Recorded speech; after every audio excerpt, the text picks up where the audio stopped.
The day I moved into my new house, I thought my biggest problem would be unpacking, until the HOA president knocked on my door with a warning. When the HOA president tried to fine me $1,000 for a violation that didn't exist, I thought it was just harassment, until 3 police cars pulled up to her house instead of mine.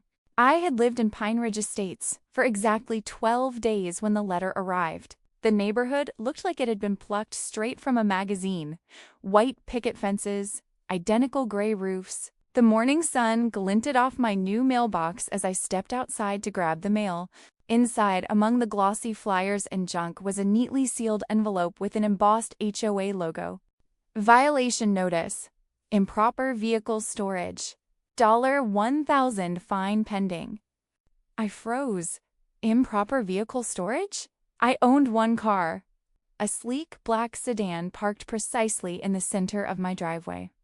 Registered, legal, and perfectly lined with the edge of the curb. I stared at the envelope for what felt like a full minute, questioning if this was some kind of cruel joke. Ripping it open, I read the notice 3 times, each pass making my stomach sink lower. Then I saw the signature. Margaret Doyle, HOA president. I hadn't even met her yet, but apparently, she had noticed me. I looked around my driveway like maybe my car had grown legs overnight and wandered into unauthorized territory. Nothing had changed. The same mailbox, the same garden gnome, even the same slightly crooked welcome mat. A chill ran down my spine. The note wasn't just a warning. It carried authority, the kind that made neighbors nod silently at HOA directives. The kind that could drain your bank account if you didn't comply. I glanced across the street and noticed Mrs. Henderson watering her perfectly sculpted rose bushes, oblivious. Was this a test? Was Margaret Doyle watching everyone, waiting for a misstep? I slammed the letter onto the counter. Somehow, I had a feeling this was only the beginning. The next morning, the sun hadn't even fully risen when a sudden pounding shook my front door. Not a polite knock. A forceful, deliberate pounding, like someone wanted to announce their arrival to the entire neighborhood. My heart leapt as I grabbed the doorknob, wondering who could possibly be at this hour. I swung the door open and froze. Standing there was a woman in her late 50s, sharply dressed in a navy blazer and pencil skirt, her silver-streaked hair perfectly styled. Her posture was rigid, almost military-like, and she clutched a clipboard as if it were a weapon. Her eyes, sharp and calculating, scanned me with the precision of someone marking a violation. "You have 48 hours to remove the unauthorized vehicle," she said briskly, without even a hello. I blinked. My coffee cup was still in my hand. What unauthorized vehicle? Her gaze shifted to my black sedan parked neatly in the driveway. That black sedan. "That's my car," I replied, my voice rising slightly. Her lips pressed into a thin line. "It's not on the approved neighborhood vehicle list." I stared at her. My brain tried to process what I had just heard. "There's a approved list?" Her mouth curved into a small, triumphant smile. "There is now." And just like that, she turned on her heels and walked away, leaving the faint click of her heels echoing down the quiet street. I stood frozen, the morning sunlight catching the edges of her blazer, giving her the aura of someone who had just passed a law in her own private courtroom. I looked at my car again, my mind racing. Was this real? Did she seriously just make up a rule on the spot? My neighbors, still half asleep, peeked from behind their curtains, but no one dared intervene. For the first time since moving in, Pine Ridge Estates didn't feel like a welcoming neighborhood. It felt like a battlefield. After the dramatic 6:30 a.m. knock, I realized I couldn't just wait for Margaret to make her next move. I needed ammunition. I grabbed the thick binder the HOA had left in the foyer, 148 pages of bylaws, rules, and amendments. The smell of fresh paper mixed with faint ink was oddly comforting, like the smell of a library filled with secrets. I sat at the kitchen table, coffee in hand, and opened it to the first page, determined to read it all. Hour after hour, I scanned section after section. Parking rules, landscaping regulations, mailbox standards, all meticulously detailed, all mind-numbingly boring, but all potential weapons in my fight against an overzealous HOA president. And then I found it. There was no mention of an approved vehicle list, no clauses about driveway width, no restrictions about sedans, SUVs, or hatchbacks, no emergency amendments, nothing. I leaned back, rubbing my eyes. The weight of the binder felt like a weapon in my hands. Then I spotted Section 9.3. The HOA president may not issue fines without majority board approval. My heart raced. Margaret had signed the notice alone. She had no authority to issue the $1,000 fine. This wasn't just a mistake. It was a violation. A slow smile crept across my face. I could almost hear Margaret's triumphant morning knock in my head, now undermined by her own hubris. I stood up, pacing. My mind whirred with possibilities. I could call her out. I could appeal to the board. I could even document this as evidence if things escalated. For the first time since moving into Pine Ridge Estates, I felt a sense of control. Margaret thought she had power. She had underestimated the one thing she couldn't control: knowledge. And knowledge, as I realized, was far more dangerous than a clipboard-wielding HOA president. 2 days later, I pulled into my driveway after a long day at work, exhausted and ready to relax. But my heart immediately sank. There it was, a large black tow truck looming over my pristine driveway like a mechanical predator. Margaret Doyle stood beside it, clipboard in hand, her posture rigid and eyes blazing with triumph. The morning sunlight bounced off her glasses, giving her an almost theatrical glow, as if she were the hero of her own self-made saga. "He's the one," she said, pointing sharply at my sleek black sedan. I stepped out of my car, trying to keep my tone calm. "You can't tow my vehicle." "Yes, we can," she snapped, the clipboard quivering slightly in her hands.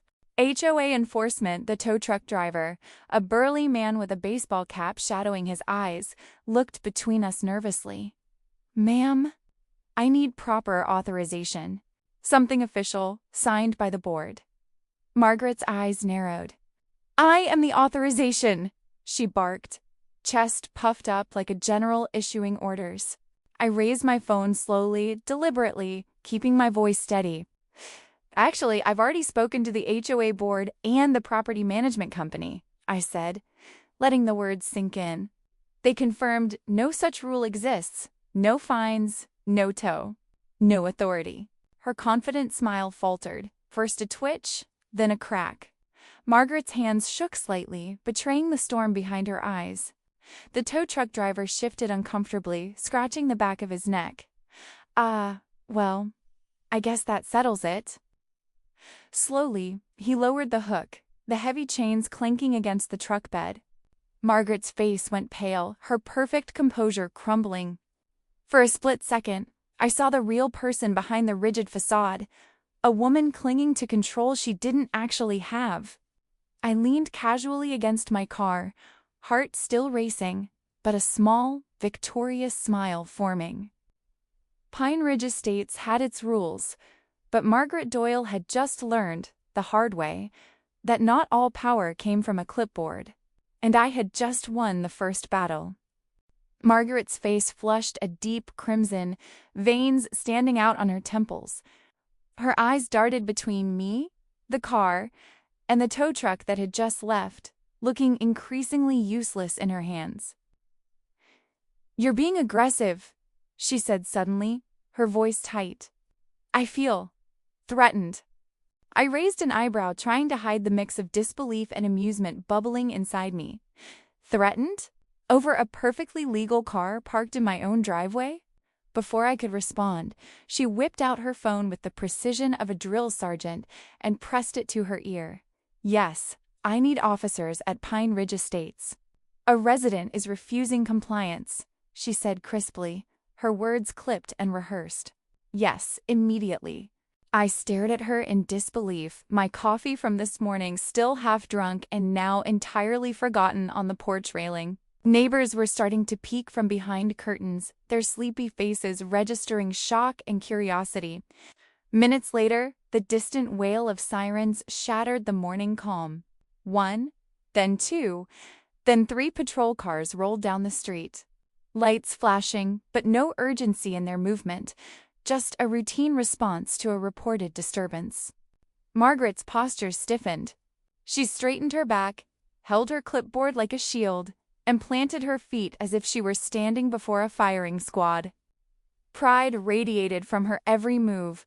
She had called the cavalry and expected instant obedience. The first officer, a tall man with a calm demeanor, stepped out and approached. "Good morning, ma'am. Can you tell us what the issue is?"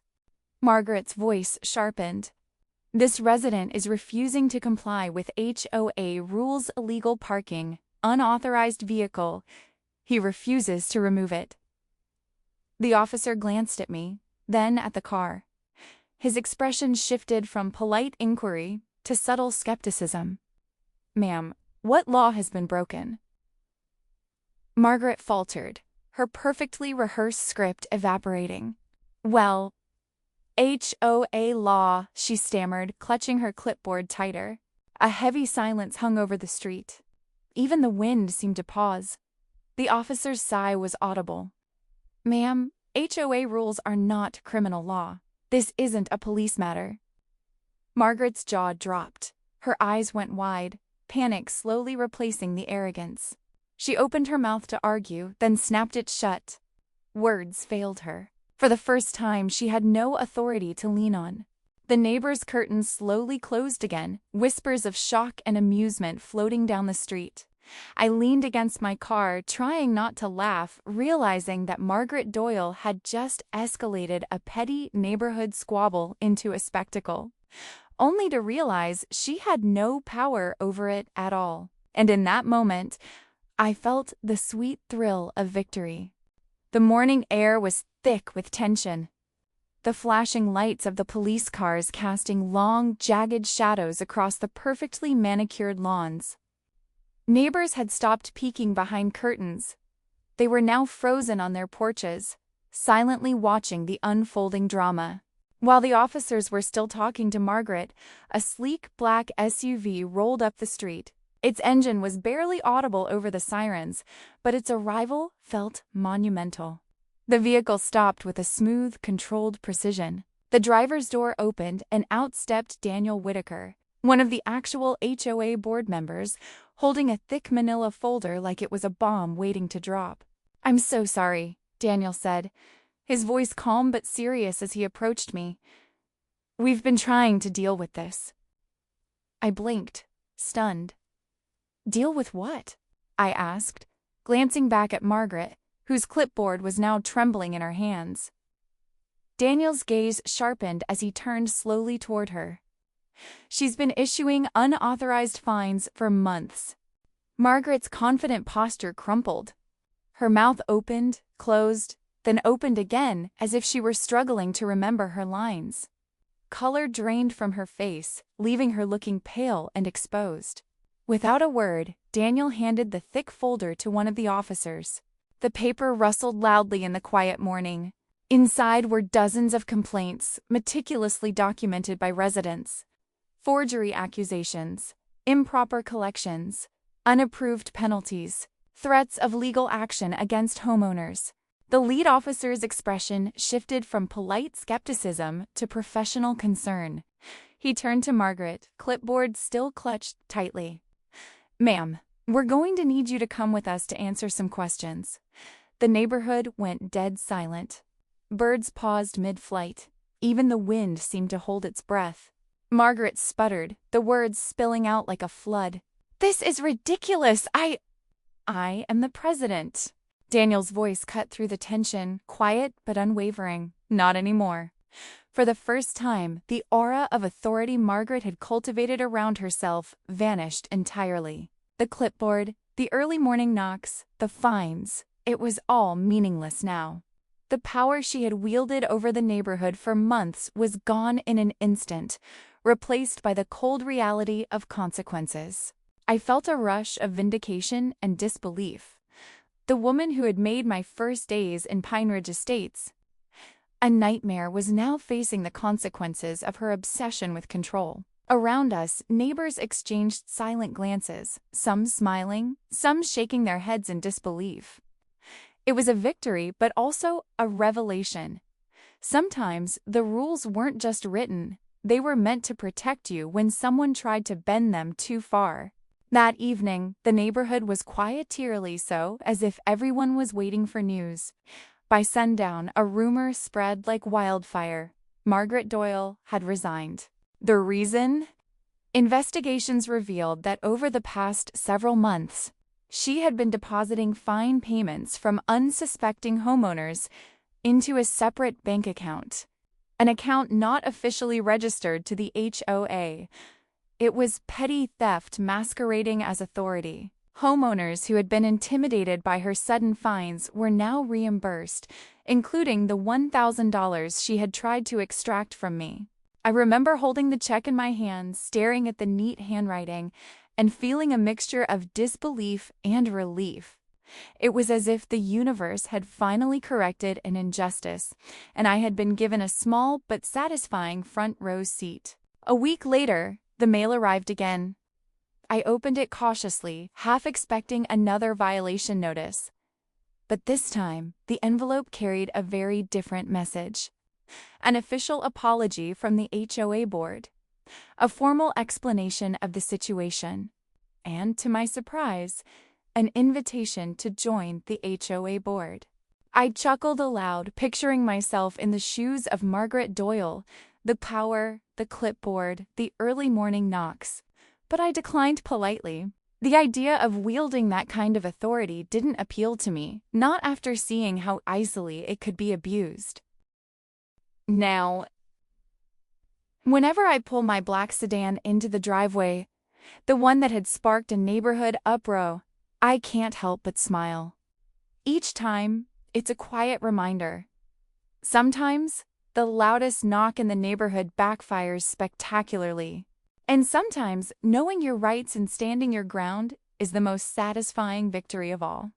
The street may look perfectly trimmed and peaceful again, but for me, it carries a story of triumph, patience, and poetic justice. Margaret Doyle may be gone, but the legend of her early morning knock will linger in the neighborhood for years to come.